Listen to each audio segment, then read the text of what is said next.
so as been our usual for like the last year or so, we go through a procedure on the Planning and Zoning Commission on how we will conduct the hearing. It's better than it has been, at least we're all present in the room, which is nice. But we do have to go through this procedure, so everybody's on the same page on how we're going to proceed. We're also doing some remotely, so it's both here in City Hall and remotely, so got to read the rules. So good evening, this is the regularly scheduled March 24th meeting of Geneva Planning and Zoning Commission. I am Scott Stocking, the chairman of the commission. And for tonight, for the benefit of those in the audience, I'm joined by David DeGroot, Community Development Director and City Planner Chayton Drew, and our public hearing transcribers. All the commissioners are here, which is awesome, so we're all present and attended for, so that's awesome. So virtual attendees may watch and participate in the live stream meeting by accessing the link in the meeting agenda found in the city's website at www.geneva.il.us. For more information on the meeting procedures or providing public comment, please see notice regarding meeting and public comment rule modification, a link to which is provided in the agenda for the meeting this evening. This evening, the Commission will host a site plan review for Agenda 5A, followed by a public hearing regarding Agenda Item 6A. As chairman of tonight's meeting, I will guide the public, applicant, and commission through the public hearing process, which is outlined in the back of the meeting agenda. Please see this page for further details. Agenda 5A pertains to a site plan review for Geneva Route 38 Logistics Center. As a friendly reminder, the site plan does not require a public hearing and review of the project and will not include public comment. However, attendees wishing to make comments or ask questions regarding this item may do so during the public comment portion of the meeting at the agenda on item 8. The agenda item 6A regarding requests from the Fox Valley Commerce Commission Center will require a public hearing. The commission will open the public hearing and the applicant will provide an opening statement and brief overview of their requests. Commission members will have the first opportunity to ask questions and make comments. This will be followed by a public comment and testimony regarding the requests. Audience members will be called on virtually or in person. We tend to go back and forth, so we'll do here first and then we'll do some virtual. And given an opportunity to comment. We ask that you state your name and address when it is your turn to speak. If your comment has already been made and your question has already been asked, it is not necessary to repeat it. Remind members of the public to refrain from veering off topic and direct comments that are germane to the request being considered. When public testimony has ended, the applicant will have an opportunity to comprehensively answer all questions or respond to any comments made from members of the public. Following the applicant's comprehensive rebuttal, additional questions and comments may be stated by the commission, but the public comment will not be reopened. The public hearing may be closed following the commission's deliberation on requests. Any person speaking during the public hearing agreed to understand that anything they say will be considered sworn testimony and affirm to tell the truth, whole truth, and nothing but the truth. In order to help with the quality of the meeting broadcast, I would remind all commissioners to mute themselves except when they are addressing the commission. Commissioners are also encouraged to state their name prior to speaking and prior to providing a roll call of a vote to better assist our record keepers. For example, stocking yea, nay, or abstain. Okay, are there any questions on the procedures? That's how we're going to go forward this meeting. If not, Celeste, please call the roll. Evans? Evans here. Holloman? Madaskil? Madaskil here. Mead? Mead here. Moran? Moran here. Slivka? Clifka here. Stocking? Stocking. You have a quorum. All right. Next item is the approval of the agenda for this evening's meeting. Do I have a motion? Move to approve the agenda. Mead. Second, Slivka. Moved and seconded. All in favor? Aye. Opposed? Okay, next item is approval of the minutes of the March 10th, 2022 meeting. Move to approve, Moran. Second, Evans. Moved and seconded. All in favor? Aye. Opposed? All right. So we'll move on to our first active agenda item this evening, and it's a site plan review. It's the Geneva Route 38 Logistics Center. It's a request for a site plan approval for a proposed 274,800 square foot light industrial building on 19.96 acres. The location is 33 West 300 Illinois Route 38. The PIN number is 12-01-426-019 and 12-200-21, and the applicant is Duke Realty. We will hear from now. Am I controlling the PowerPoint deck here right here? I believe so. Okay, great. Or with the mouse. Either one. Okay, great. Thank you. And good evening, Commissioners. My name is Josh Bauer. I'm here on behalf of Duke Realty, the current owner of the property located at 33 West 300 Illinois Route 38. With me this evening, Jamie Putnam and Justin Opitz from Kimley Horn. Jamie's our civil engineer and Justin is our traffic consultant. So the three of us will be here for any questions that come out of this. We're here seeking site plan approval for an approximately 275,000 square foot Class A warehouse.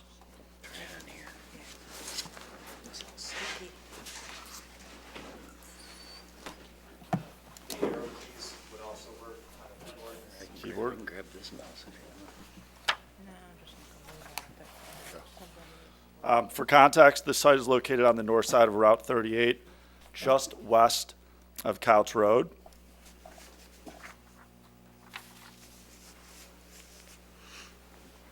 As you recall, we appeared before the Plan Commission and City Council in December 2021 and presented our concept plan in order to rezone the property from B4 to I1. This, you can see here now, zoning I1 is, the neighboring properties also are zoned industrial, so is aligned with the comprehensive plan and the existing zone, surrounding zoning. The site plan here is consistent with what we presented to Plan Commission and City Council during our meetings in December. So the site plan did not change with what we presented at the concept hearing back in December.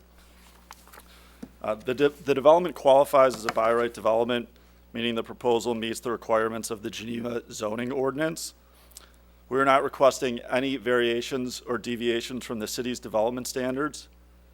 Most notably, our setbacks, lot coverage, parking counts all meet code. We have screened our docks so they face north and out of view from Route 38. We enhanced our landscape screening per the feedback we received at the Plan Commission and City Council meetings in December. We have received 2 rounds of comments from city engineers and staff and are finalizing our engineering, landscape, and photometric plans in the coming weeks. Note that we are modifying our photometric plan to comply with the East State Street design guidelines. We look forward to partnering with the City of Geneva on what should be an exciting and high-image project that will create a favorable tax increment, jobs, and one that aligns with the Geneva Comprehensive Plan. And with that, I will take any questions. Okay.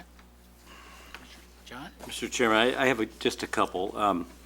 Feedback from the December meeting from the public, primarily centered around additional berming on the west end and on the northwest side so that it could block the views of the trucks. I take it from your comments that instead of additional earth berming, you've beefed up the landscape in order to at least significantly mitigate the view of the trucks. Is that right? Yeah, that's correct. We've put an emphasis on the northwest portion of the site from what we heard at that meeting, and we continue to work with staff on our landscape plans that have gone back and forth as well. So we will continue to take staff's comments into consideration as we finalize the landscape plan. Okay.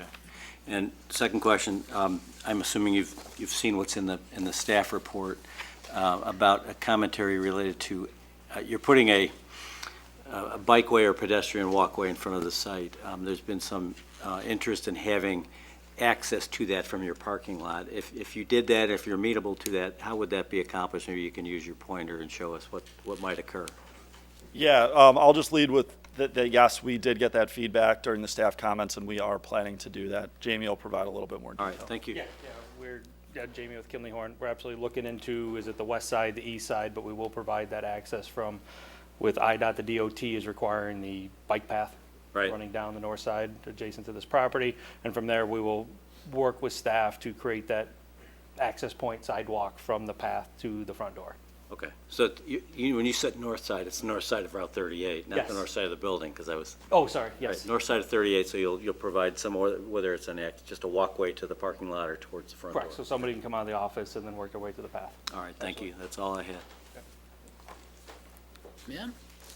I just had one additional landscape question, and it looks like from this photo, but there is a pretty substantial tree line there to the west. Will that be able to be salvaged? Is it not on, is it on the adjacent property? It is on the adjacent property, so we will be adding a significant amount of additional trees on both the west side of the detention pond and the east side of the detention pond, which Josh talked about for screening for the residents, and then also on the north side there, as the one resident came in and asked. Yep. That's all, thank you. Thank you. As a follow-up to Mim's question, I mentioned on the east side, the trees through there, that is on Absolutely. your property, or there's some Some are there, specimen and we're trees in there? keeping everything we can on that side. Okay. And if we do take a tree down, we were meeting the city requirements, one tree per, creates 4 to 6, whatever the number is, But you're additional gonna trees try to that'll get added. preserve some of those, and Oh, you don't have to do absolutely. That many was- grading in there or anything? Correct. That was the goal with that, because there is significant trees there on that southeast corner and east property line. We're keeping as many of those to keep that screening.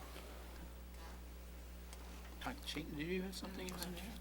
I was just going to mention, a follow-up to Mim's question, that the tree line on the west side of the property is actually in a portion of a city right away, so there would be some, I guess, control over that tree line from the city's perspective. That's good. Yes, Tim? I know this is really for the Department of Transportation, but if I understood correctly, the truck access is all right in and right out. You won't have trucks turning left off of 38 into the, Yes, well, no, so the east access drive is full. So everybody gets all 4 movements. The west side is restricted, where the vehicle movement restricted on the west side is no left turn to go eastbound on Route 38. and am I correct in understanding that the location of the property is really at the base of the hill coming off of Couts Road? Yes, yeah, correct. As soon as you get past properties, you go east, it starts working its way up. And so will they be turning directly off of 38 into that eastern driveway? Yes. Or will there be a bit of an entrance? They'll turn straight, so right now there actually is a curb cut out there with a median, so it was already set up by IDOT for this as an access point. So we will be, we're utilizing that as our east movement. So that way trucks can come in, and then they could come into the backside, and then they'll back over what's called their left shoulder, so it's an easier turning movement for the trucks, because you can see the whole movement through your mirrors and everything else. Thank you. I have nothing further. Yes, Rebecca? I just had a question about the sidewalk that you were talking about. Is that, does the sidewalk go all the way Not yet. to, okay. So right now, we're putting it just in front of our property, which is the requirement of IDOT. So Oh, okay, because So I was the- thinking, there is a path as really you go to connect to Couts. anything? So the intent would be when the next property gets developed to the east, creates that Oh. connectivity to the path that goes north Okay. along the west side of Couts. so it'll just be in front of the Yes. building at this Yep. point? Okay. And then, is that, it's not really like a bike-friendly kind of a, It's a 10-foot wide asphalt path. I mean, otherwise, like 38 is not, No. okay. No, you're not finding it, yeah. I was thinking if people might bike to commute to work and things like that, but probably not. That's all my question. Thank you. Thank you. Anything? No? Any additional questions? Okay, thank you, gentlemen. These other criteria.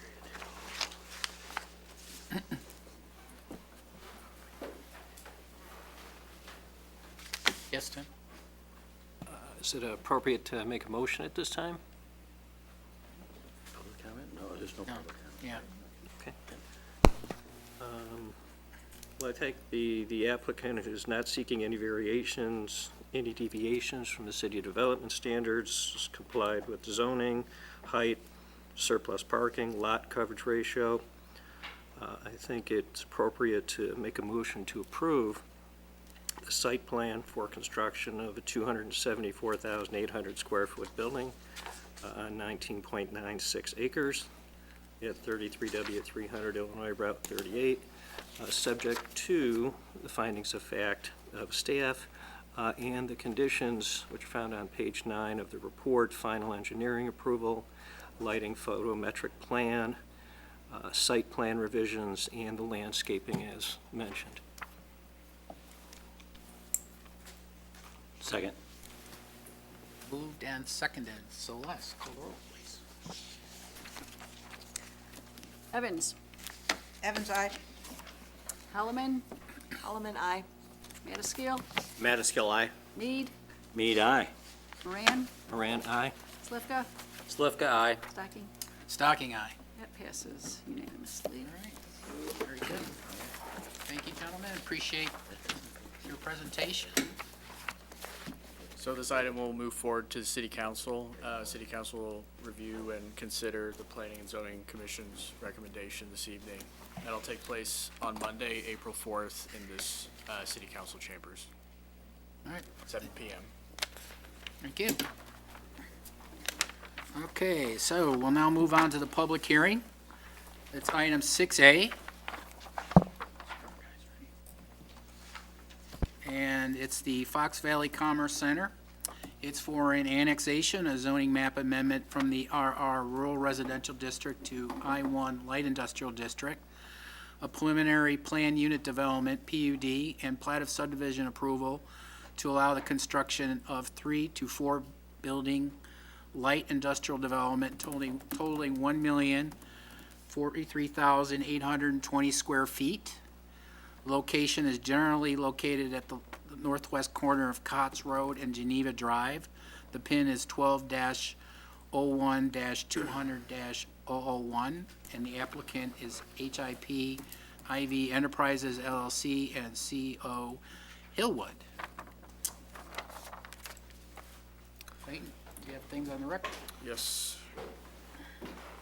So the contents of this file include an application for annexation, zoning map amendment, and preliminary planned unit development and plat of subdivision filed by HP 6 Enterprises LLC, CO Hillwood, dated September 9th, 2021, including project narrative, owner's disclosure of identity, owner's consent to development application, legal description, proof of ownership, title, commitment, affidavit, mailing list, and envelope cover letter, Kane DuPage Soil and Water Conservation District Land Use Opinion and Application, IDNR EcoCat Assessment, SHPO, IHPA Clearance Letter, Stormwater Permit Application, Legal Annexation Document and Plat of Annexation, Draft Annexation Agreement, Traffic Impact Analysis, Anticipated Development Schedule, Protective Covenants for Maintenance of Common Areas, Preliminary Site Plans for Alternative Layouts,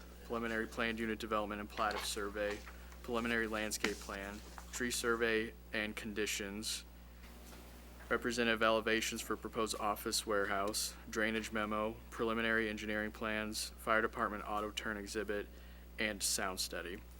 The contents of this file also includes a copy of the letter to all property owners within 500 feet providing notice of the application being filed, a certificate of publication from the Daily Herald for the legal notice that was published on March 9th, 2022 for tonight's public hearing, a copy of the public hearing notice mailed to all property owners within 500 feet, and a staff report from the Community Development Department to the Planning and Zoning Commission dated March 24th, 2022. All right, thank you very much. And we'll hear from the applicant. Good evening, Mr. Chairman, members of the commission, members of city staff. I'm Don Schoenheider with Hillwood. We are the petitioner and here tonight to make a presentation on the Fox Valley Commerce Center. With me from Hillwood tonight is Andy Perrill, our Vice President of Development, as well as Zach Bianchini, our Development Manager, and we're fortunate enough that we're able to piggyback with Jamie Putnam and our Kimley Horn team, who's also our engineer. Sir, if you stop just for a second, I have to swear everybody in. I Yes, forgot to sir. do that. Okay, for those who are going to provide testimony this evening, please stand.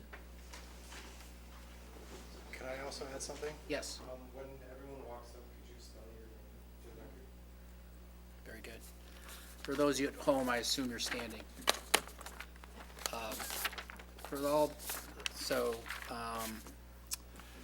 Do you swear the testimony you're about to give the whole truth and nothing but the truth? I do. All right, thank you very much. I'm sorry for that interruption, sir. That's quite all right. I lost my screen. I And need you my lost tech- your screen, I so lost my screen. I need my tech guy.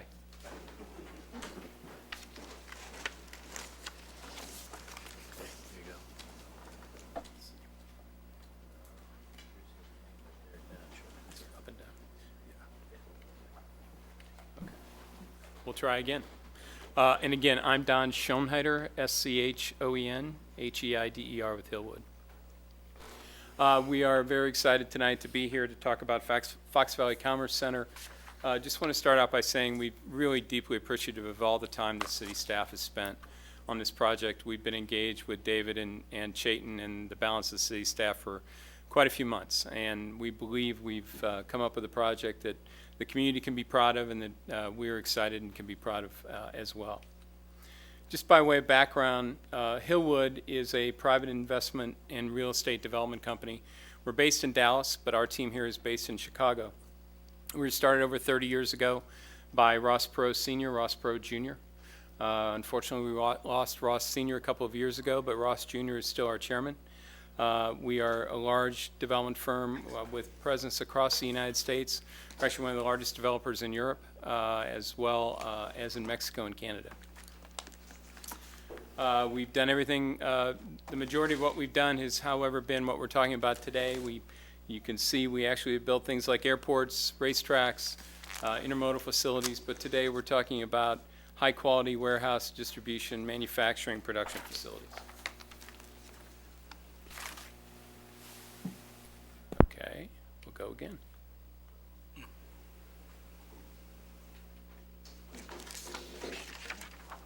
Let's see if... If there's just one blank page, you should go one more maybe.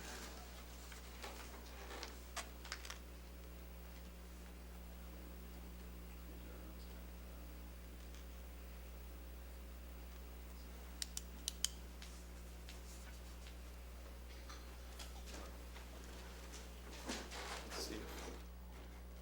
I apologize. Technology's not what it used to be. Or what it's gonna be. Yeah.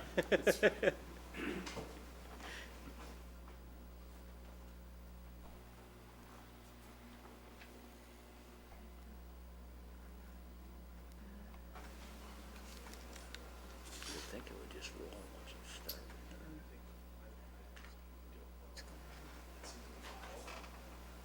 Unless it wasn't fully downloaded, but it shows a lot of 20-some pages. How's that?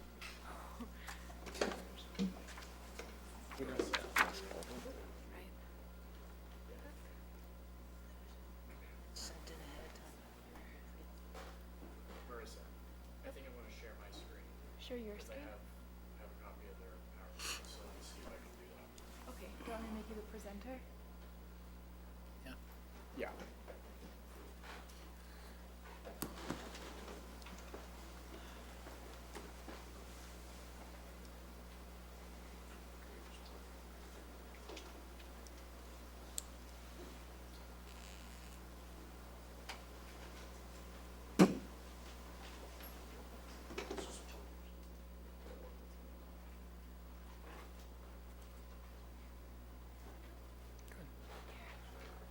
He has it up on his screen, so Yeah. if we drag this over. There we go.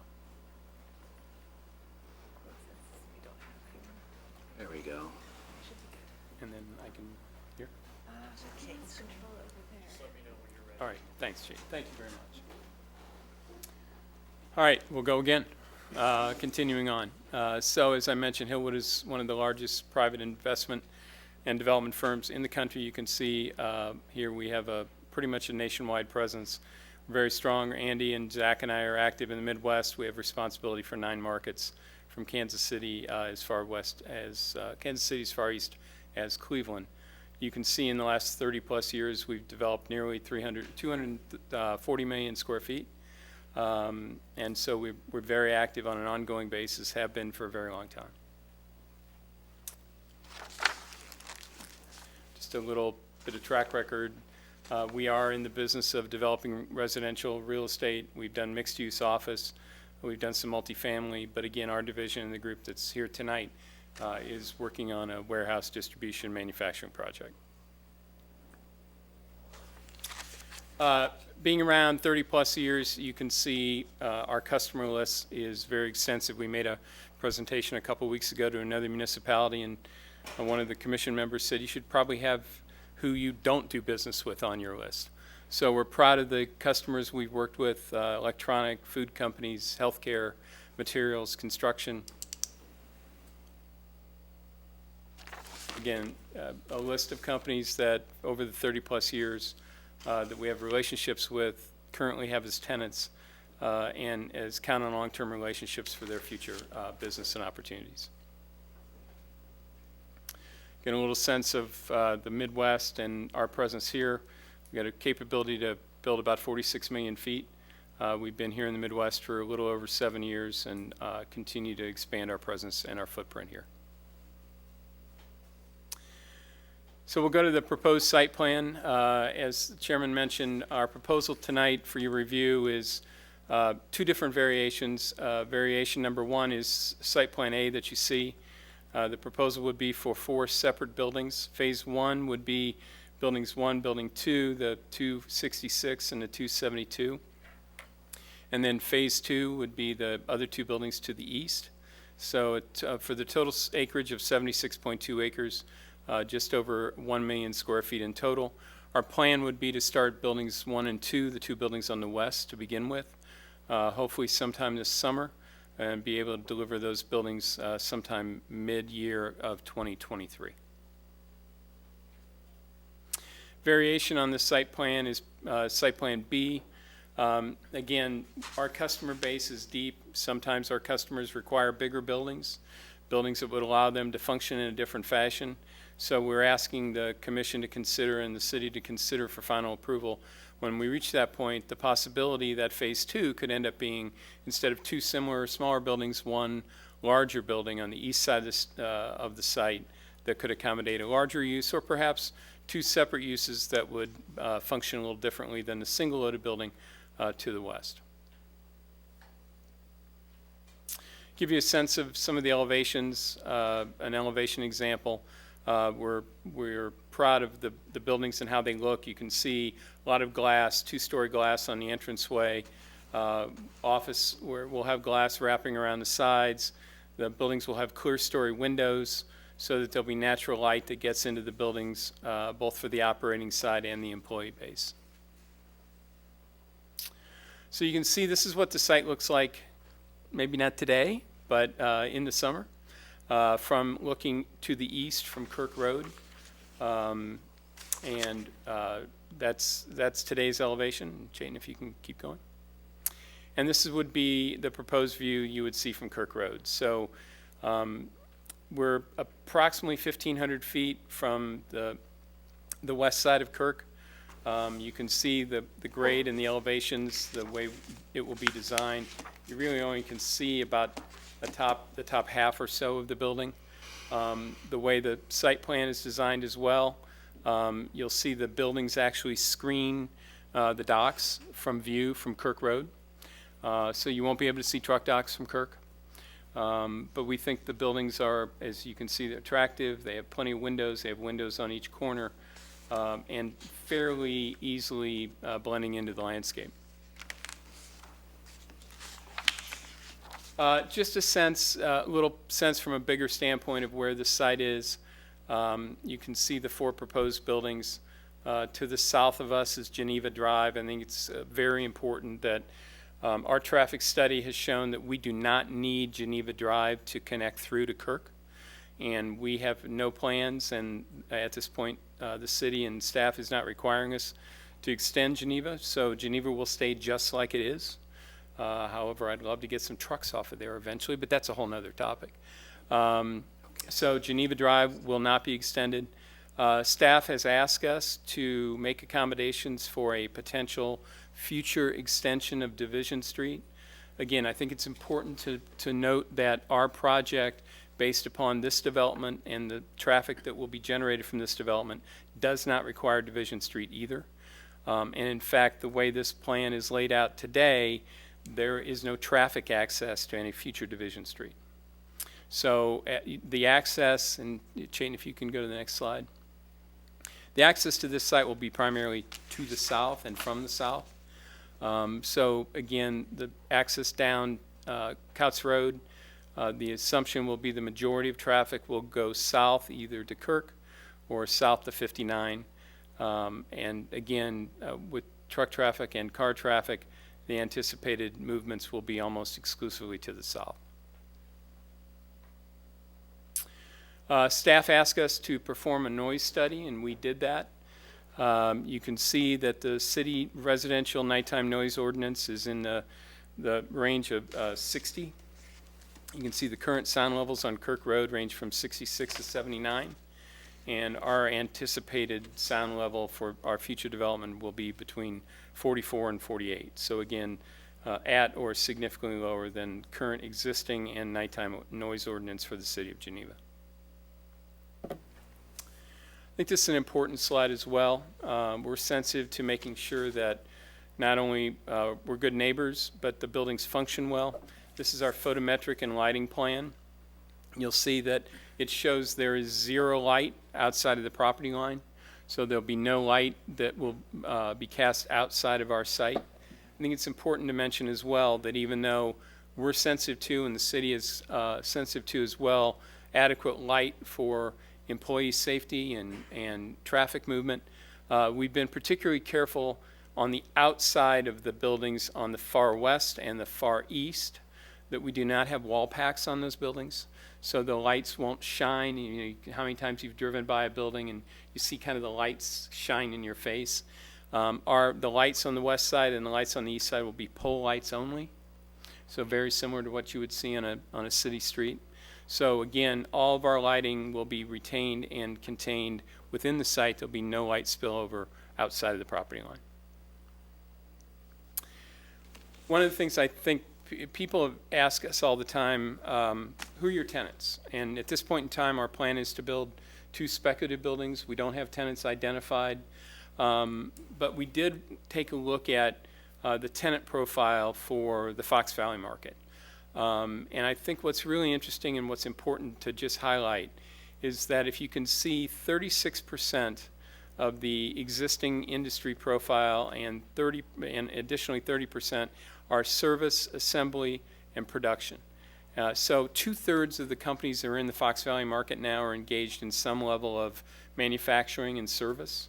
I know people are very sensitive to logistics. People are very sensitive to warehouse. We have those tenants as well. But I think the important piece here that we're excited about is this is an opportunity to build buildings that will continue to allow Fox Valley companies to grow. So you'll see in our next slide as well that we'll be able to capture a lot of those companies and allow them to maintain their employee base, maintain their operations in this area. You can get a sense of as well over the last 36 months, all similar buildings within the Fox Valley that have been leased, almost 3/4 of them have been from companies, again, that are in the area. So, you know, people ask us all the time, well, where are your companies coming from? Well, we're happy to say they're coming from the Fox Valley, and they're coming from the area. And so those employees, those managers, and those people are going to stay here and allow those companies to grow. We provided a landscape plan. Landscape plans are kind of hard to see up above, but we're very sensitive to how these buildings will look, that they'll be appropriately landscaped.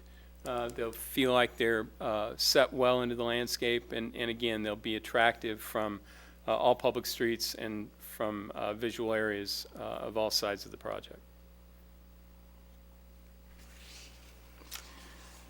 Hillwood is a company that's also very focused on environmental sustainability. We have, for those of you who are aware, ESG initiatives. These buildings will be built to LEED standards. They may not be formally, technically LEED certified, but they will be built to LEED standards. We're very sensitive to and have, because of our long-term relationships with our tenants, we want to build buildings that are not only functional, but that are good, healthy buildings for our customers and for our tenants as well. So we did highlight a few items, LED lighting, the collection of the runoff for the water and the irrigation. We are one of the largest purchasers of renewable energy in the U.S. for our business. We have a very robust, extensive tree planting and replanting program, energy efficient water flow features, bicycle paths, exterior patio areas for employees to enjoy on lunch breaks and breaks they have from the buildings. So this is important to us. Sustainability, environmental sustainability is important to us, and we incorporate that into every building and every project we do. Little sense of, again, some of the things that will be included in this project. Again, increased ventilation for higher indoor air quality, a higher level of renewable energy. We'll source materials from close by, reduce water usage. You can take a look, low and no VOC products. Again, it's important to us as a company. It's important to the community. It's important to our tenants, and it becomes a very major thing for our projects. And we'll close by showing a picture of Ross Sr. on the left, Ross Jr. on the right. We're proud of our history. We're proud of our company, the culture that we have, the culture that Ross Jr. has continued on with, and we feel like we want to be and have been good partners in the communities we've developed in. We're here for the long haul and want to make sure we do the right things, and we want to make sure we make Ross Sr. proud. That's all I had. All right, thank you. Commissioners, any questions at this time? Yes, ma'am. Very nice presentation. Thank you very much. I have a couple of questions. They're relatively minor. The most significant one is, as you mentioned on Geneva Drive, the truck parking is really heavy. I was trying to imagine how you would bring all these trucks in and out on, they're double parked, they're parked on both sides. It's a very narrow access. Oh, I'm sorry. So how will you deal with that? The fact that it's so crowded in there already? Yeah, well, Commissioner, it's something we've talked to staff about extensively.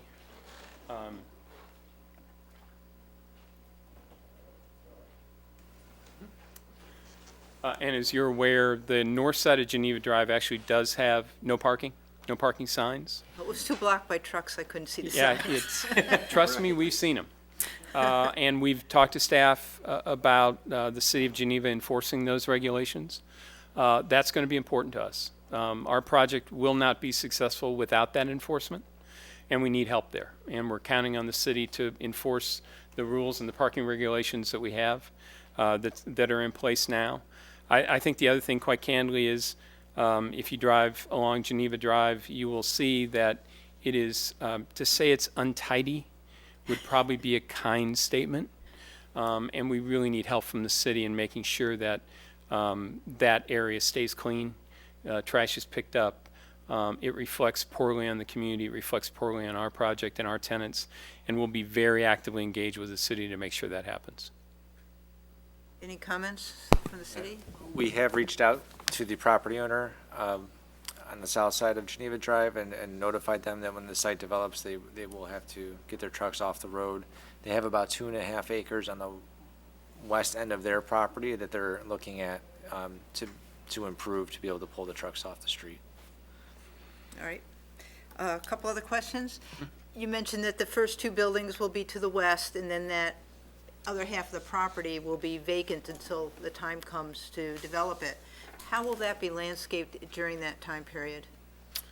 We'll make sure that the entire site will be site graded because we need to balance the entire 76-acre site. but we'll plant that in grass and natural plantings to make sure that A, we don't get erosion, and B, it's attractive. We don't want it to look unattractive. It'll show poorly for the community and show poorly for the project. So we'll make sure that until we start buildings either number 3 or number 3 and 4, that site will be attractive. Any electric vehicle charging stations included in your parking? We have looked at those, and in fact, we actually have a fairly large electric self-driving vehicle operation in our park in Fort Worth. So I think our plan is to hope that we get there. A lot of that is driven by our tenant demand. And so I think we'll have electric vehicle parking locations. Whether or not we'll have actual chargers there, I think by the time we probably get these buildings up, that'll probably be the case. Thank you. You're welcome. Tim? No, you go ahead. No, you go ahead, Tim. Me echo Commissioner Evans' comments. Very nice presentation. I had a couple of questions about the nature of the business, particularly how you handle these buildings. So do you keep these buildings once you build them? Do you sell them and lease them back? Do you just outright sell them? Yes. You do them all? Commissioner, we do it all. So our intent when we build, the 237 million feet that you saw up there that we've developed, we still own about a third of. So we own about 80 million feet throughout the country and throughout the world. We build our buildings, the term that's used is merchant developers. So in other words, you build a building, you lease it, and as fast as you can lease it, you sell it. We don't consider ourselves a merchant developer. We consider ourselves a developer that builds a building for the long term. And every building we build, we assume we're going to keep a long time. And can I ask about, you mentioned growth, and that when you build these buildings, you are trying to attack tenants who wish to grow in the area.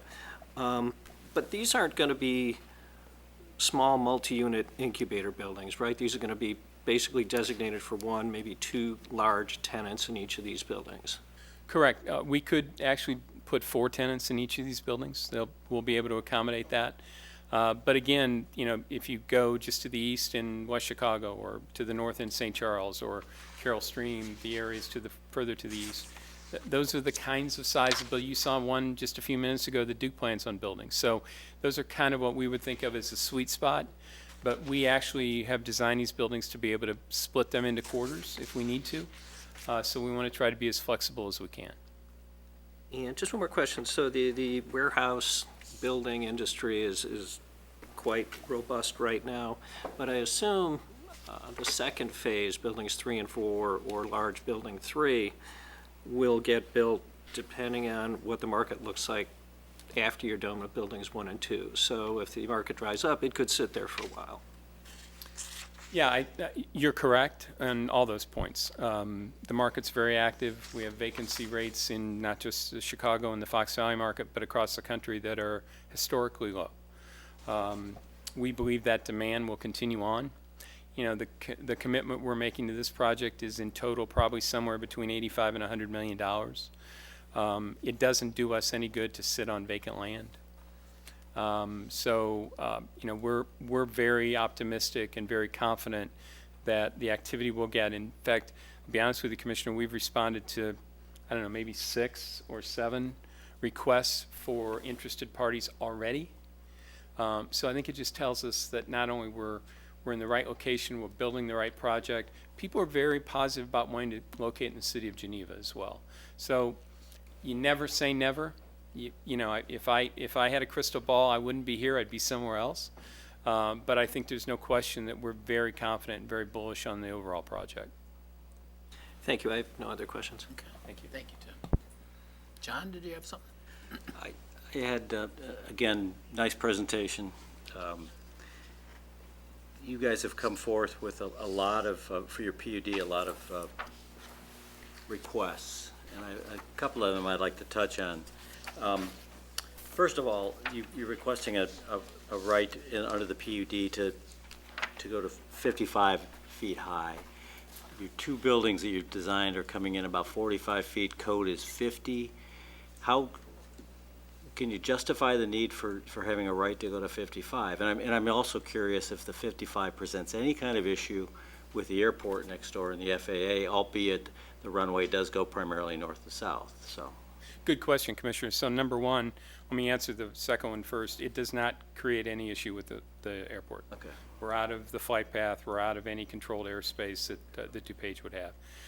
Second of all, we've asked and we've talked quite a bit with Chayton and David about creating a PUD that allows a lot of flexibility for potential users.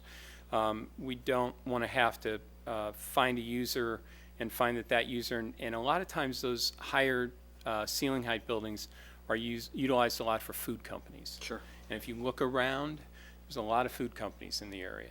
And so the expectation was that if we had the right, with, basically with staff approval, to go higher if we had a specific user that required that, that the process would be easier to go through.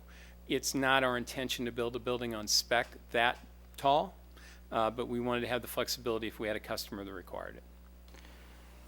And if that was not part of the approved PUD, you could still do that, but you'd have to come back for a variance on the Correct. height for That's that, for a exactly right. particular project. Yep. Okay. Somewhere in here, it talks about 0-foot setback for truck parking. Did I read that correctly? I don't know, Andy, do you want to? Yeah, a 0-foot side yard setback for trailer parking. I was wondering if you could illustrate what that would look like on one of the site plans, because I was having a hard time envisioning that. So before we get into that, if you could turn this page into full screen, and then I should be able to bring the PowerPoint back up. So up in the corner, next to that, yeah, just go to full. Okay.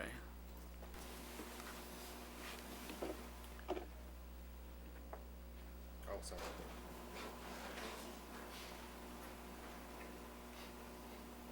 This might demonstrate it. This one works. Okay. So, according, sure, sorry, Ryan Martin, RyanMartin, with Kimley Horn. So currently, the way that the lots are platted out, there's one lot for the left building, one lot for the right building, and there's shared trailer parking within that truck court. Sure. So with the lot line just splitting down the middle, the trucks are gonna be essentially right on the lot line. So that's the intention of what you're asking. It's not to be able to park trucks on the exterior of the premises up to zero lot Correct. line. So you just have easement rights then to go back and forth Correct. between the parcels? Right. Okay.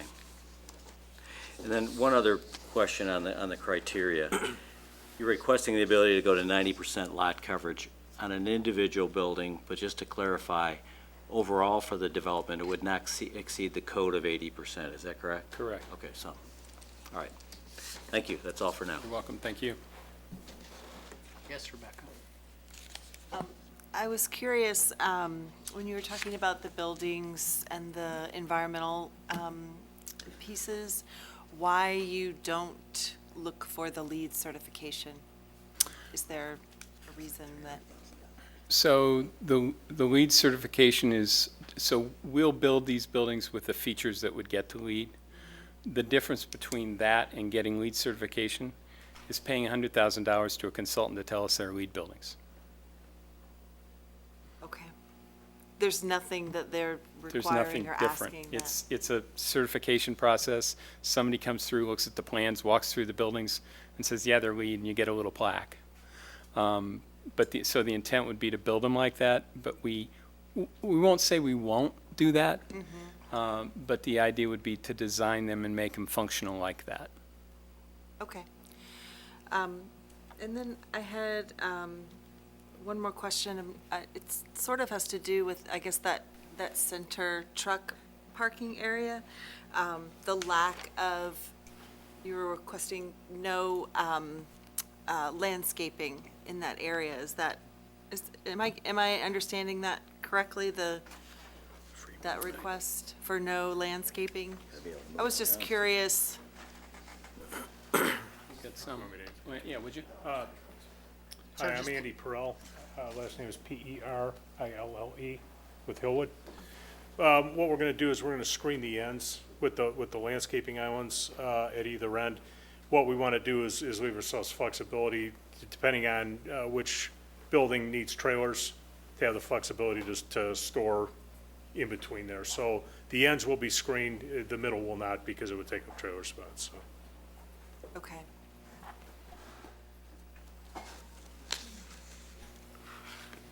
Anything else? Thank you. Rebecca? No, it just, it feels to me like, wouldn't that help with like pollution and noise, you know, to have some, would it just be too difficult to be able to get the trucks in and out?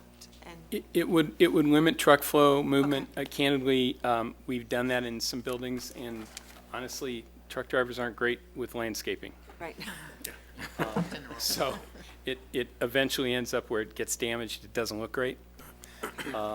And so, you know, as Andy said, and keep in mind, you're really containing the noise and the movement of the trucks with the two buildings on each side of the truck lot. Okay, okay, thank you. Michael? Again, I think it was a well-thought-out presentation and plan, and I think most of the things you've asked for are reasonable and provide a reasonable amount of flexibility to help you be successful with the project. I did just want to, one thing that Mim had asked when we talked about Geneva Drive, so I'm assuming that your expectation is that the property will handle all the truck trailer traffic under normal conditions. Correct. Our traffic study that was done by Kimley Horn shows that the only access we need is under normal conditions with the north side with enforcement taken care of there, in and out through Geneva Drive. And just one other comment on the building height, and you know, I understand the need for a higher cube. If at the same time, if it was for aesthetics, identifying entries, for example, maybe a portion of the facade could be allowed per building. Maybe it's 20%, 30%, something like that, which would at least limit it to some extent, the height of the buildings. Just a thought from my perspective, but I wanted to comment on that. The reason we did that was obviously, like you said, for clear height, but also for the ability to add parapets for rooftop screening if there's mechanical units that want to be near the perimeter for an office underneath. We want to make sure we can try to hide that. Roof pitch sometimes dictates, you know, the overall height of the building as well for roof drainage, to make sure we're getting to the perimeter roof drains. So it just gives us a little, as Don mentioned, it gives us a little more flexibility that we don't have to come back and say, well, we'd like to make this entrance a little more prominent, we're gonna exceed 50 feet. It gives us some flexibility to do architectural elements or, you know, roof pitch or other items that would change that clear height a little bit, that roof height. okay. All right, thank you. Adam, do you have anything? Yeah, excuse me. Thank you for your drive towards sustainability and being a good corporate citizen. I appreciate that. You had mentioned that there's a lot of food use type industries in the area. Does the noise study take into account like 20, 30 reefers running overnight, the noise of that level? Is that taken into account in the noise study? Yeah, the Commissioner, the noise study took into account the normal use of manufacturing and warehouse distribution, light assembly. I don't know if, you know, it's difficult for us to say we know exactly what the traffic and what those facilities will do. Needless to say, the stuff across the street's pretty noisy. And so part of the reason we designed these buildings and particularly put these two inward-facing buildings is to maintain that noise on the site, to keep that noise from permeating outside of the site. We certainly don't want it to go west. And so, again, can't promise you there won't be, you know, trucks, but in today's world with $5 a gallon, $6 a gallon diesel, you're not going to have a lot of trucks idling for very long either. So I think, you know, we're going to be sensitive to it. We want to be sensitive to being good neighbors for the community. But I think the way we've designed the site and configured the building, it's going to capture a lot of that noise on site. Okay, excellent. And then I know you had briefly touched on it initially, but with the first phase, your goal is to gain approval and to move quickly to construction. There isn't any plan to land bank that along with any of the, okay. No, our hope, Commissioner, would be that we could get approval through the process, through council, and hopefully close on the land site and get work started by midsummer. Okay, excellent. And then I guess for city staff, what's our recourse with linear logistics? As far as I know, we can obviously find them, you know, the issues that they might have with lack of staging for the trucks and stuff, but what could we possibly do to kind of push them towards in developing that additional parcel for truck parking? Is there anything we could do? I mean, as it was mentioned earlier, it is posted no parking now, so we can definitely enforce that with our police department. But we have put them on notice a few times as these applications have come through for this site and adjoining properties previously with Geneva Farms North. So they're well aware that we are looking to clean up that situation. And like I said, they do have about a little over 2 acres on the west end of the property that they've started exploring as a way to pull trucks off the street. That's all I've got. Thank you both. Anything further from the commission at this time? Just one more comment on the height. What I'm hearing you represent today is that you're going to start the 2 spec buildings likely next year, and those will be 45 feet. So Correct. what we're really looking for is the easternmost buildings to potentially be up to 55 feet tall. Correct. One comforting thing for me is that particularly the farther you go east, it sits 15 feet below the grade level of the land to the west, so effectively going to 55 feet is not as, if it was a purely flat surface, you're about 15 feet. 55 feet is 15 feet below what it could be if it was a flat parcel. Similar in grade to the farmland to the west or Kirk Road, so. Correct. So it's less of an impact. Anything further from the commission at this time? Yes, Tim? One more question about the between the buildings truck parking. I think it's very clever, but my dad was a truck driver, and I know there are landscaping fatalities out there. So if you build the second phase as a single 500,000 square foot building, where will the trucks park then, as opposed to building between the 2 quarter square foot buildings? Yeah, I don't know if we can pull the site plan up. Chayton, are you able to do that? Was it in the presentation? Was it Yeah, earlier? there was a second phase or second option. Yeah. Go back. Next one. Next one, that's one. So you'll see, the way we have this laid out is we actually have truck parking on the perimeter. Again, screened by the second building in on the west side, and then, you know, further away up against the detention pond, not even adjacent to Couts Road on the east side. So it would be on the east side, running Correct. north The to east and potentially the west. Okay. Thank you. You're welcome. Anything further from the commission? Okay, we'll take comments from the public. We'll Thank start you. at City Hall first. People who wish to, or is there a sign-in sheet that we had for this? Well, you go by order of the sign-in sheet. Yes, Jane? If I could just mention, so as members of the public come up, ask questions, make comments, if we could have somebody from the Hillwood team write down a comprehensive list of these questions, and then at the end of public comment, you will have an opportunity to provide a rebuttal to that. So again, as you approach the lectern to speak, please state your name and address for the record, and we can proceed. So, okay, I believe everyone is here to speak on this one, since there's only one public hearing. So, first person is Zach. I think That's you? Okay. we signed in. And Andy? Oh, okay, so Cortland, this one, Nick?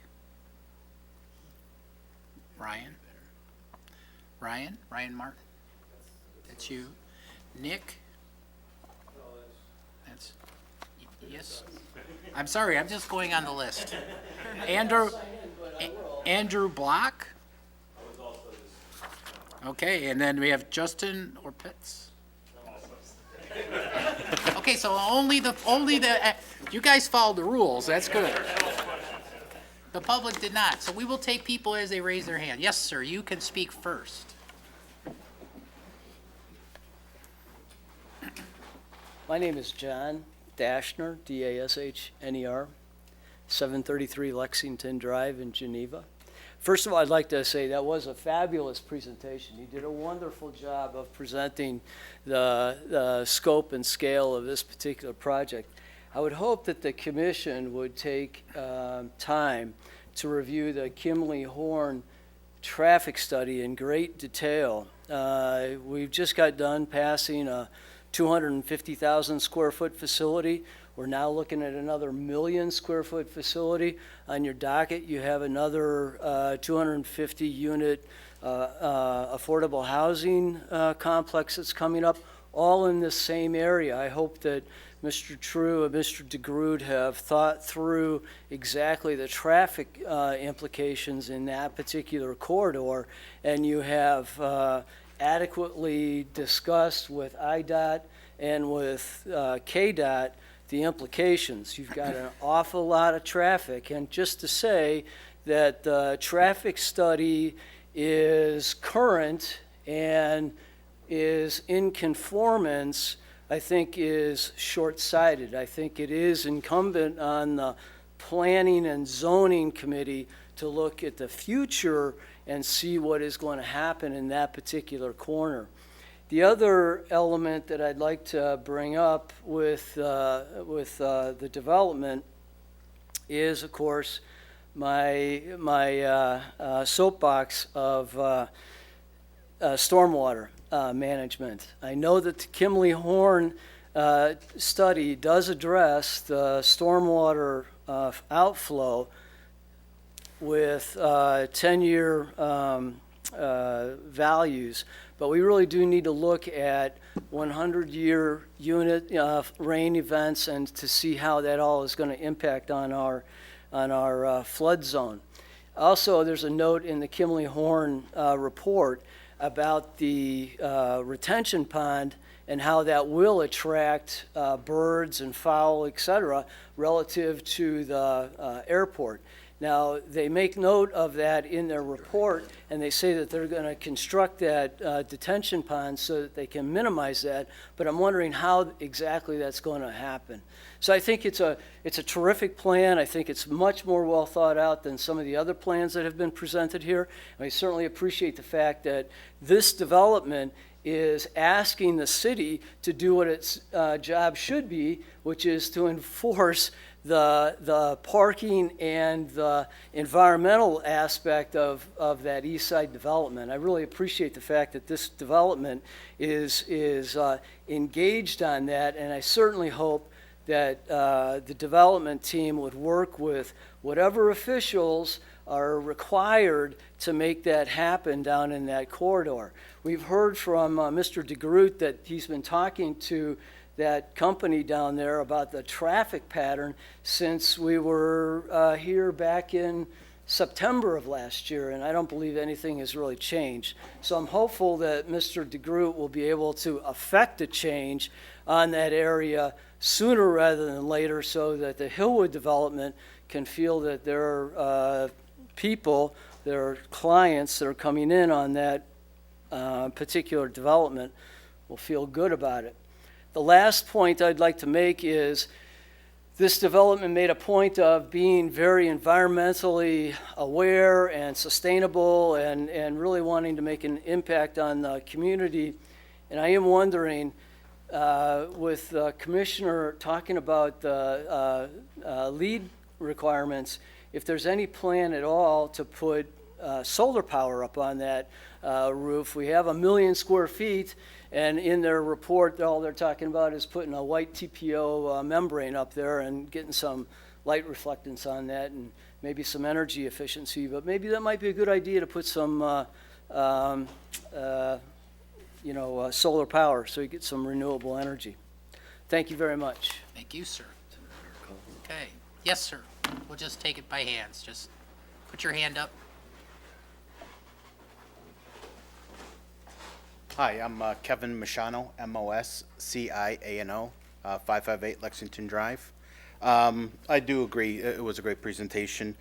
Just a couple points I want to bring out, being on the west side of these buildings, is that, I like the view that we get from Kirk Drive. I like to see that view from at night with the lights on and what that actually looks like. And I know that the developers are talking about the buildings that would be west between their facilities and Kirk Road to block their building. But since there's nothing there, I'd like to see a little more landscaping to cover that up, because I think as you look at that at night, it will be lighting up the building. While it's all inside of it, you're going to light up the facade of that building, and you're going to see it from this side. Being over in Geneva East and with Lineage over there, at night when I walk my dog and it's nice and quiet, you can hear a lot of that equipment over there. You can hear the trucks, idling.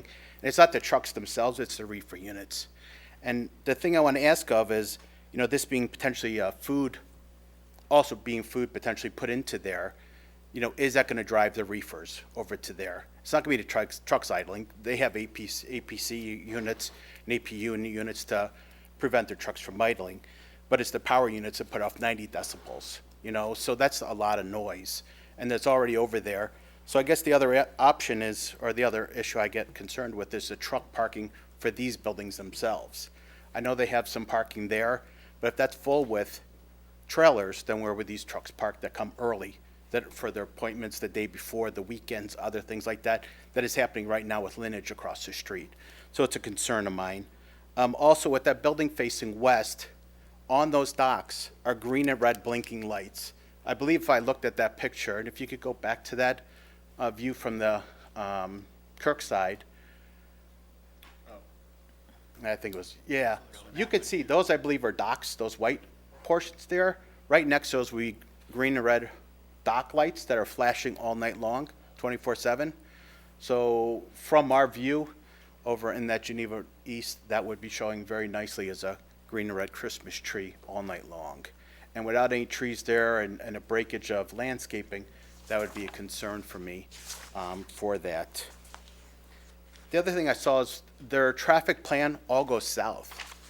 Without knowing who the customers are in those buildings, I don't know how you can make that assumption that everything's going to go south.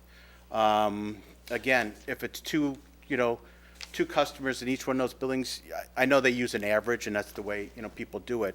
But if you put a big company in there, it's going to be more than potentially going south. They can go out to 355. They can be hitting North Avenue. They can go to Roosevelt all the way out to 355.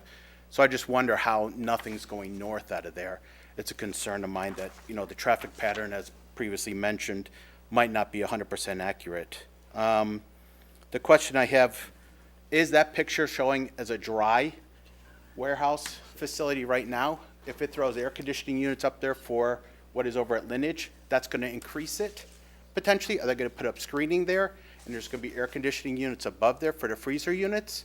Or is that going to be taken in consideration? They're going to lower the building and put, and do it at 45 feet, including the screening of their building, of the units that are on top there. The other question I have is, they talk about phase 1 being done and then moving into phase 2. Would phase 2 ever be done simultaneously as phase 1? On to there.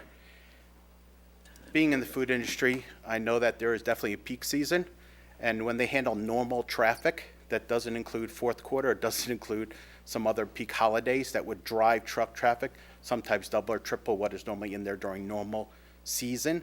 So really, how are they addressing the peak season traffic in there? They take it as a smooth over the year. That's not the way business really runs. There is a peak season from almost every industry I've ever been in. And then finally, again, parking is a concern for me. The 55-foot building, I appreciate you guys bring that up, that there is a level off to kind of reduce the visibility from our side out there. But as I look at this, it blends in because the colors and the corn and everything. But what happens when that looks at night? It's all lit up because the lights are going to be facing towards the building or down. That's going to light up, and then the other stuff that goes along with it. So I really like to see a little bit more. And again, not knowing what kind of customers are in there, if it's a distribution type of customer, those run 24/7. So it's a different type of traffic. And again, not knowing where those customers are going to be driving to or from to get to there, I'm questioning the traffic study. So thank you again. All right, thank you. Yes, sir. Hi, my name's Hendrik Reich, R-I-E-C-K. Hendrik, 674 Green Meadow Lane.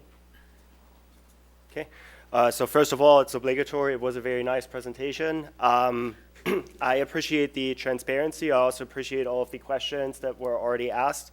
As a nearby resident, the only two questions that I have is one, do we have any kind of tax estimate so we could kind of see what kind of value it would bring for the city? As we always say, we're looking for economic development. The second piece is Geneva Drive. It was said currently they think Geneva Drive can handle it without being connected to Kirk. What is the future plan for that? And without knowing what kind of tenants go in there, what would be the, I guess, willingness from the developer to say, in consideration of nearby neighbors, we would implement something like a nighttime traffic pattern that would only use Couts instead of the extended potential Geneva Drive, just to keep the nearby residents in mind. That's all I have. All right, Okay, thank you. thanks. Anyone else wish to speak on this matter here in City Hall? Yes, sir.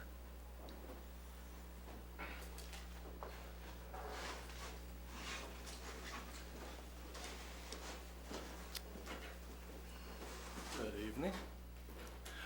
David Walenziak, W-A-L-E-N-D-Z-I-A-K. I'm at 578 Lexington Drive, Geneva East. Very good presentation. Glad to see the way this was brought about versus what we sort of went through last year. I'm assuming that that second phase, being that it could be two buildings, one building. Again, these are just warehouses. Nothing's been mentioned about cross-docking or truck terminal type of facilities. And from what I can see from the lot, it doesn't look like that. But I'd just like to confirm that. And two, right now, I guess the only concern I have is the amount of truck traffic if Geneva Drive ever went through, just to make sure, is there any way that this could all be built up, realizing that maybe car vehicles would go to Kirk Road, but all truck traffic would stay to Couts, and being that Couts Road is being redone now, it just seems like keep the truck traffic to the airport side to a route that's more or less just a truck route. And the only other thing I have is, as far as for lineage, I never really looked over there until last year when we dealt with the other project. And I was astonished. I've probably gone by there about at least 24 times. I normally don't go that way. But the amount of trucks over there, 3 or 4 times there were actually trucks parked on Couts Road, double parked. And I took a look. I have a small little car. I don't think you'd get a car in between those trucks to get to the building. My question is if a paramedics ever needed to get there or a fire truck, we're in big trouble. So that really needs to be stepped up the effort, and they should be very concerned about it. Anyway, thank you. All right, thank you, sir. Anyone else at City Hall wish to speak on this matter? Okay, if no one is here for that, we will move over to the virtual meeting.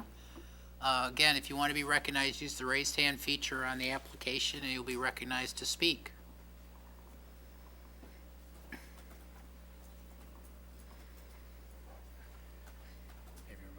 Yes, I want to remind it again, for anyone who's watching virtually, if you wish to be recognized to speak, please use the raised hand feature on the application. You will be recognized and be able to address the commission. Nope. Apparently, there is no one remotely who wishes to speak on this matter. So, that said, we will move on and we'll hear from the applicant. Thank you, and we appreciate your comments, all of them. They're all important, and we take them very seriously. I think one of them, I believe it was this gentleman that was talking about that elevation, the west elevation on the building. None of that elevation has docks on it. None. And none of that elevation will have wall pack lights like Lineage has. So we were very sensitive to not wanting that building to look like that. But you can't see the parking lot from this side. So what you're seeing there is you will see pole lights on the property line and no docks and no wall packs on that side of the building facing your homes that way. So that was very important to us. And we wanted to make sure we very much highlighted that because I wouldn't want that either, shining into my backyard. I think a couple other things, and then I'm going to let Andy and perhaps Jamie talk about the tension and traffic. But I think the other thing that I think is important, when we talked about clear height and we talked about food users, Lineage is a very particularly unique type of food user. They're what we would call a freezer cooler building. Please, Yeah. just if you would. They're a freezer cooler building. And for those buildings and those uses to exist in that building, they really have to start from when that building is built. The floors are built differently. The insulation in those buildings is built differently. So when we talk about the idea of it being a food building, more than likely this will not be a freezer cooler building. This will be a blending building, a packaging building if it's a food use. So again, it would more than likely be something very dissimilar from what we see across the street. And so the idea of the 24/7 noise and the heavy amount of reefer noise and the traffic, I think is unlikely for that to happen in these buildings. So it takes a specialized building to do that kind of. It absolutely does, Mr. Chairman. And if you go drive down the street, you'll see, as one of the gentlemen mentioned, there is very high air conditioning units, but those buildings are primarily metal panel insulated buildings, which these are very different. Andy, do you want to address a couple of the site-related questions? Yeah, I guess maybe all four gentlemen brought up good points about traffic, so we do have Jamie and our traffic engineer, so maybe we can, seems like there's a common theme on that. First of all, related to Geneva Drive.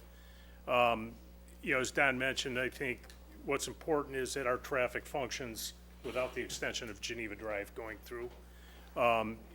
If it did go through, it'd be related to a development to the west of us. Our traffic is all designed to go to Couts Road, which is being classified as a truck route.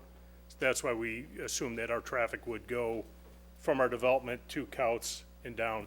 Most of the traffic would be headed toward 88. It's a course of doing business.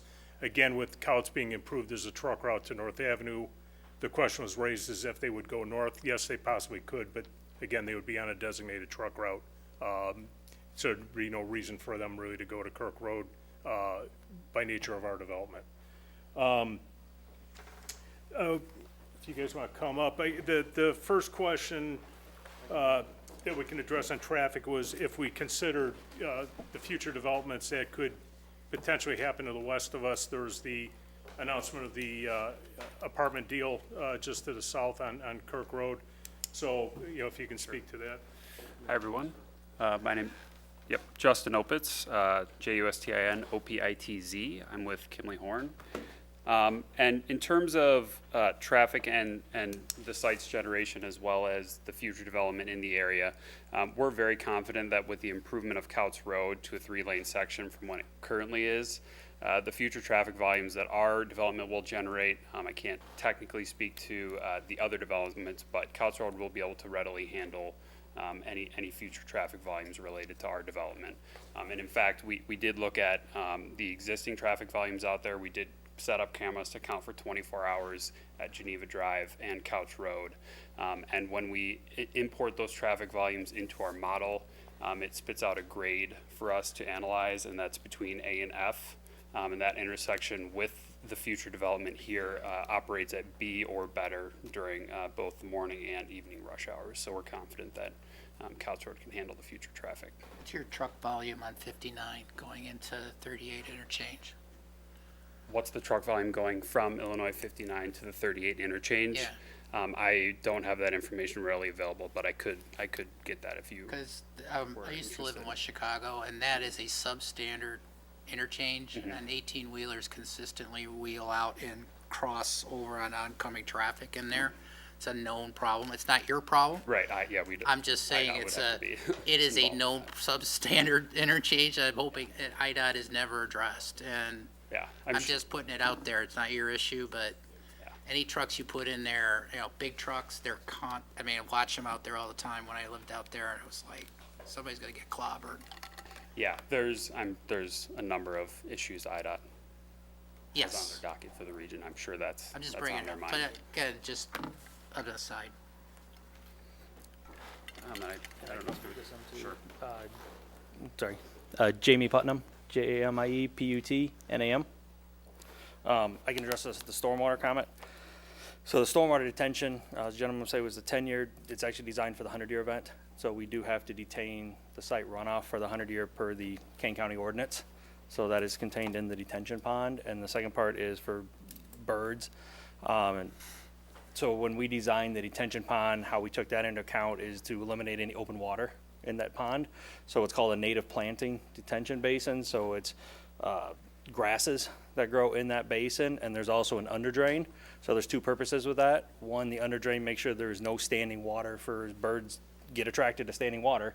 So we do not want standing water over there, and especially with the native plantings, they got plants that do grow. So what that does is that deters the birds because they don't want to land in something they can't see. So they're always cognizant of foxes, coyotes, anything like that. If they can't see that and don't have an open way, they don't want to land in that area because they are not protected. So, and the third part is with native landscaping or native plantings in there, it also creates a water quality. So it treats and cleans the stormwater as it runs through the detention pond.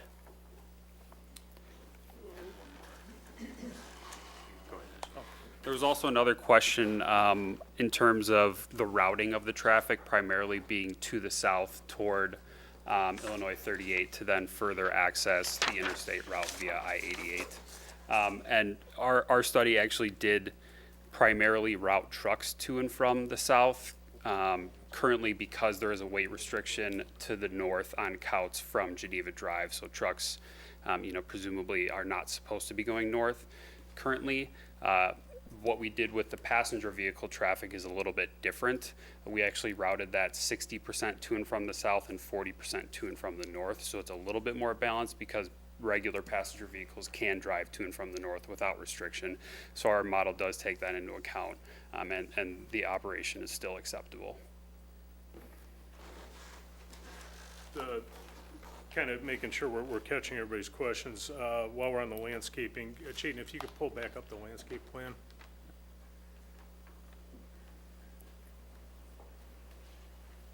There was a question about the landscaping on the west property line. I don't know, Jamie, if you want to talk about the berming and the landscape. Yeah, so how the grades actually sit is we are lower. And so, you're going to have grades around Kirk Road, use the elevation at 800. So as it comes to the site, the parking lot is, I want to make sure I grab the right elevation. I apologize. The parking lot is around 774, 775. So it sits about 20 to 25 feet from the residence there, lower than the grades. So as you're looking down and also along the property line, it varies from 77 to 84. So there is some grades there, but then again, the parking lot is lower. So the cars are lower than the property line, which on this plan, there is also, we added an additional landscaping along that whole entire western property line to provide that additional screening.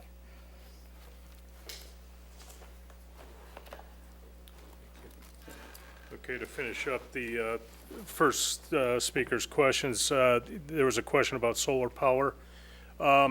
Typically in this environment, solar isn't all that effective. We have, amount of sunny days out are quite few. To run a solar array on a building here would require substantial structural enhancements, different kind of roofing construction for something that tenants most likely wouldn't put an investment into for running that to get that solar power.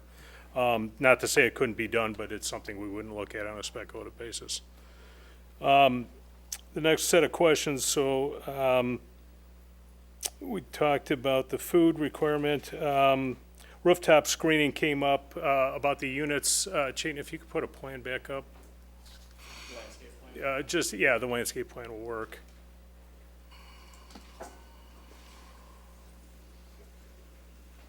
The landscape plan. So typically, for the HVAC systems for these buildings, they're done through what's called makeup air units. They're units that bring a combination of heat and fresh air into the buildings.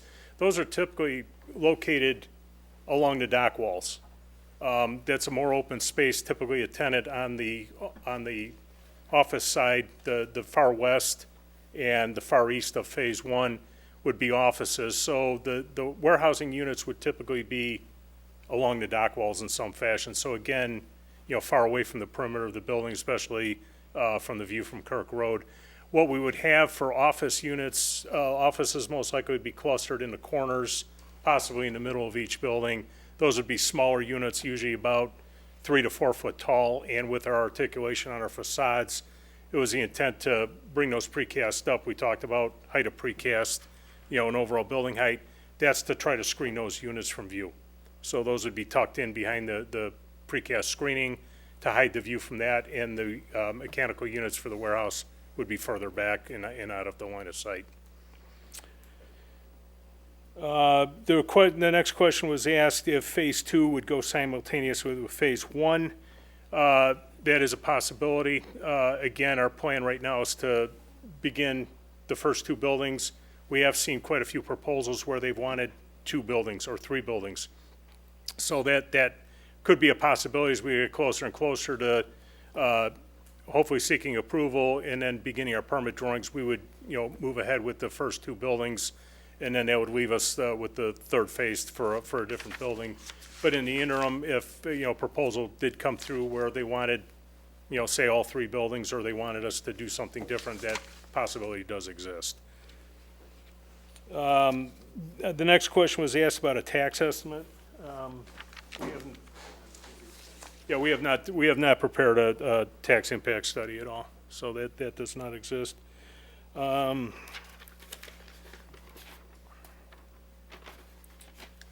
Okay, then one of the last questions was asked about truck terminal use. Again, these buildings are not designed as truck terminals. Truck terminals are usually in a range of about 100 to 120 feet wide. Our buildings are substantially wider. Truck terminals would have docks on both sides for quick movement of goods through from one side to the other. None of either this phase or the 3rd phase would constitute a truck terminal. What Phase 2 actually does is combines the 2 buildings that we would show basically creates 1 building out of that. So the amount of docks would be about the same as the 2 building scheme. It's just a different configuration for users that would like to organize an inbound and outbound side of their business. Doesn't necessarily mean it's a actual truck terminal. So hopefully that explains that. And that, I believe that answers the questions. Okay. Yes, ma'am. I have a question for staff. We do have an upcoming proposal for significant residential development at that intersection of Kirk and 38. Has that developer expressed any concern because of the volume of truck traffic that could develop at that intersection as all of these projects start to come online? So that developer has not brought up that specific concern, but I guess the east side of that development would be along KDOT's right-of-way, Kane County Division of Transportation, and then the north side would be IDOT's jurisdiction. So both of those entities would be involved in the review and approval of any ingress and egress from that development. So, as I mentioned, it hasn't been specifically brought up at this time. Thank you. Ms. Rebecca. I had a couple of questions, actually. So, and this is for staff, or maybe both, about division. So, just so I'm understanding this, trucks won't be entering off of Division. They have to go around? to, and only entering off of, off of Geneva Drive? Correct, Commissioner. The only access points to the site will be Geneva Drive. Okay, and then it's still a plan for division to go all the way through to Kirk? Or is there? So in the 2003 comprehensive plan, it does call for the complete connection from Kirk to Couch Road, Division Street being put through. In the applicant's proposal, they have just this section of Division Street because this is what's being developed right now. The traffic study indicated that they do not need Division Street to be constructed to serve that development, which is why it's not being constructed, but they are providing the right-of-way for a potential connection in the future if it is needed, and it's supported by what's in the comprehensive plan. So then you could potentially have trucks going through on Division over to Kirk Road, and if it were to be extended all the way through. If it were, I mean, this proposal does not Right. plan on utilizing Division Street at this time. Could it be in the future? Potentially, if a user needed that, but it would require the construction of Division Street. And that would be handled, it's by St. Charles, Geneva, or? So this right-of-way is 80 feet wide, and it's completely on the Geneva side. Okay. Of the line. But it's not in a plan, in any plan? Besides the comprehensive plan. Right. Yeah, there's no plan to construct Division Street at this time. Okay. And then I was wondering, for the Phase 2, either the third and fourth or the third building, would the tenant or the owner of that building, would they be required to meet the same standards environmentally as what you've set out? So that would be, they wouldn't be able to say, no, we don't want to go that far with the environmental standards? No, Commissioner, we would be under a PUD, so we would have requirements that we would have to fulfill for the balance of the development. Okay. I was just curious. I just had one more question, and about the airport, the trucks don't come from the airport, right? Correct. Okay, just making sure. Thanks. That's all. Okay, thanks. Yes, Adam? Just a quick question. As far as the timing on the future expansion of Couts, I thought I read something late 2022, possibly 2023, or is there not really a timeline on that? That's correct. Recently, we had communication with the Public Works Department, and they stated exactly that, late 2022 or 2023. Thank you.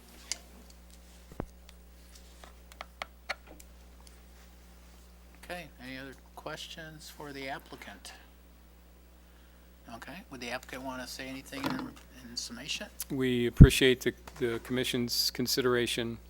We certainly, as I mentioned earlier, have enjoyed working with staff, very professional, been great to work with. We're very proud of what we think we can create here, and we're very interested in being good partners for the community. So we're eager and excited about being a part of Geneva. So thank you. Yep, thank you, sir.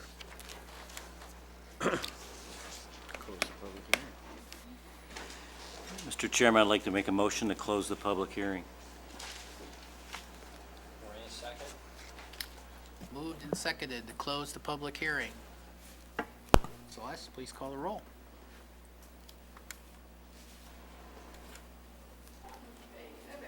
Evans, aye. Holloman, Holloman, aye. Madaskil, Madaskil, aye. Mead, Mead, aye. Moran, Moran, aye. Slivka, Slivka, aye. and Stocking. Stocking, aye. That passes. Thank you. Clarification, we didn't touch on the annexation, that's just a city council member, and there's no matter. That's correct. Okay. And the findings of fact for the zoning map amendment are, okay, here we go. All right. Chairman, I'd like to make a motion for a zoning map amendment upon annexation of proposed project site from RR rural, single-family residential to I-1 light industrial, subject to the findings of fact in the staff report. Second, Slivka. Moved and seconded for the zoning map amendment. Celeste, please call the roll. Okay. Evans, Evans, aye. Holloman, Holloman, aye. Madaskil, Madaskil, aye. Mead, Mead, aye. Moran, Moran, aye. Slivka, Slivka, aye. and Stocking. Stocking, aye. That passes. Mr. Chairman, I'd like to make a motion for a preliminary planned unit development, PUD, and plat of subdivision approval for a light industrial development consisting of 3 to 4 buildings upon 75.23 acres with the following tailored development standards as listed on pages 2 and 3 of the staff report. A, truck and trailer parking as a primary use in addition to any other uses permitted by the I-1 district will be an enumerated special use. B, 10 feet of street setback along Geneva Drive and 0-foot side yard setback for trailer parking. C, lot coverage may not exceed 90% for each individual lot or 80% for the subdivision. D, interior parking lot landscaping requirements shall not apply to truck courts, truck parking, and/or trailer parking areas and shall only apply to passenger vehicle parking lots. E, maximum building height shall not exceed 55 feet. F, landscaped islands be provided for every 12 passenger vehicle parking stalls or less, and that no landscaped island be required with respect to truck and trailer parking areas. G, the stormwater basin shall be modified to allow appropriate landscaping associated with a naturalized basin per the approved landscape plan prepared by a licensed professional landscape architect, but may also adhere to section 11-10-6A2 of the Geneva zoning ordinance. H, each required parking space shall be 9 feet in width and at least 18 feet in length. I, 1 parking stall per 1,500 square feet of warehouse spacing shall be required. J, lots 1 and 2 of the preliminary PUD plan, alternate A or B, 1 stall per 1,500 square feet of warehousing be required, but shall be calculated with respect to lots 1 and 2 as a whole, as opposed to being calculated individually as to lot 1 without reference to lot 2, i.e. shared parking approach, and vice versa. And if the developer develops either of said lots 1 or 2 to necessitate the shared parking approach to meet the enforced on the individual basis, passenger car parking shall be shared across all lots. Then the developer shall be required to create and record a cross-parking easement agreement as against lots 1 and 2 in form satisfactory to the city. K, the number of driveways shown on the preliminary PUD plans shall be allowed. L, the maximum driveway width criteria does not apply in particular to the inbound and outbound truck driveways, and the minimum widths for the 2-passenger car-only driveways be reduced to 27 feet wide back of curb to back of curb. M, monument signs, maximum height 10 feet. Romanet 1, Romanet 2, double-sided signs are permitted with the area of each sign not to exceed 80 square feet. Romanet 3, monument signs shall be a masonry base, and the body of the sign shall be in such a color as to be architecturally consistent with the overall appearance of the building to which it pertains. Romanet 4, each monument sign may be located within 5 feet of the lot line, including the front yard.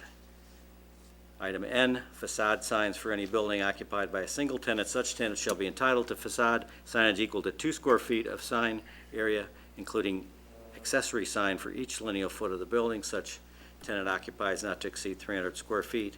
Romanet 2, if a building is occupied by more than 1 tenant, then each tenant shall have a similar signage right, provided, however, that the maximum facade square footage of 300 feet shall be allocated between the tenants in proportion to the building square footage that they each occupy, subject to the findings of fact contained in the staff report, and further subject to the following condition: that an easement being provided in the final plat of subdivision for access to the indicated Division Street right-of-way for the purposes of maintenance. Second, Evans. Moved and seconded for preliminary PUD and plat subdivision approval. I was trying to think of an excuse. Don't ask me to repeat that. I won't. It's been recorded. Okay. Evans, Evans, aye. Hellerman, Holloman, aye. Madaskil, Madaskil, aye. Mead, Mead, aye. Moran, Moran, aye. Slivka, Slivka, aye. and Stocking. Stocking eye. That passes. Thank you.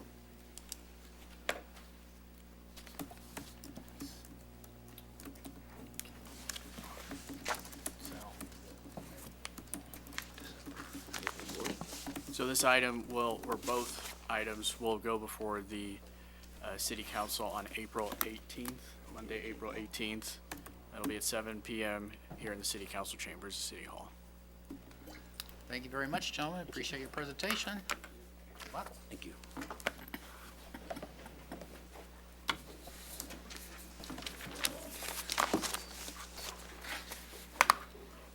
Okay, so next item on our agenda is public comment. So anyone wishing to address the commission can do so at this time. If you're listening remotely, please use your raise hand function so that you can be recognized and speak to the commission.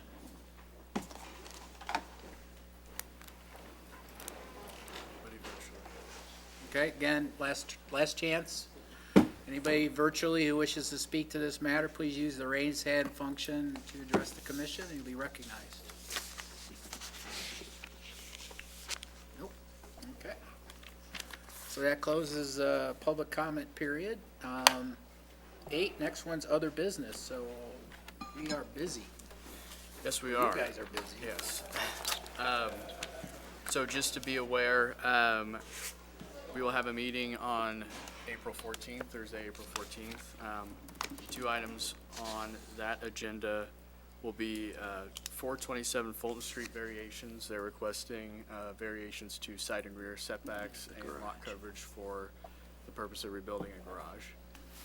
It's also within the historic district, so the Historic Preservation Commission has provided some notes for. So they've already seen it? Yes, they have. Okay, good. Yeah, so that meeting is on the website if you'd like to watch that. The meeting took place on Tuesday, March 15th. Additionally, the Valley Animal Hospital is requesting a revision to the preliminary and final PUD that they are within, as well as a comprehensive plan amendment. Those requests will also come before the Planning and Zoning Commission on April 14th. Jane? Yes. I will be out of town that night. Okay. I won't be here. Okay, thank you for letting me know. Okay. Very good. All right. Anything else? David, do you have anything else?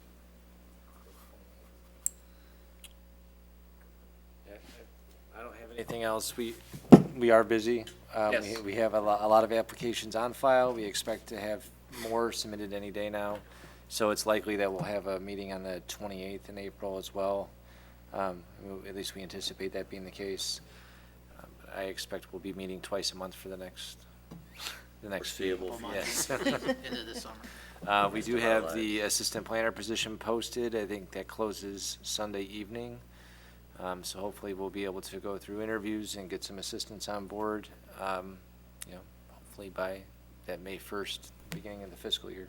So, You getting a lot of applicants? last I checked in with HR, we had at least a dozen. So, that's good. There's a lot of positions open in the planning profession right now, so hopefully that gets us a good pool. Yeah. Yep. Very good.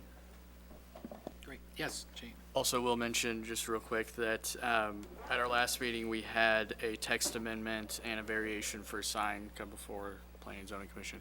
That was approved, both requests were approved by the city council this past Monday. Yeah. Okay. Sorry? Yes. Oh, actually, it was a scare, but it Oh, it didn't actually happen. It was, yeah. But he was in false labor. Going to the hospital, so. So they're still expecting any day now, or at least as of Monday. Yeah, at least as of Monday, we're still expecting. My goodness. Okay. Move to adjourn. Thank you, ma'am.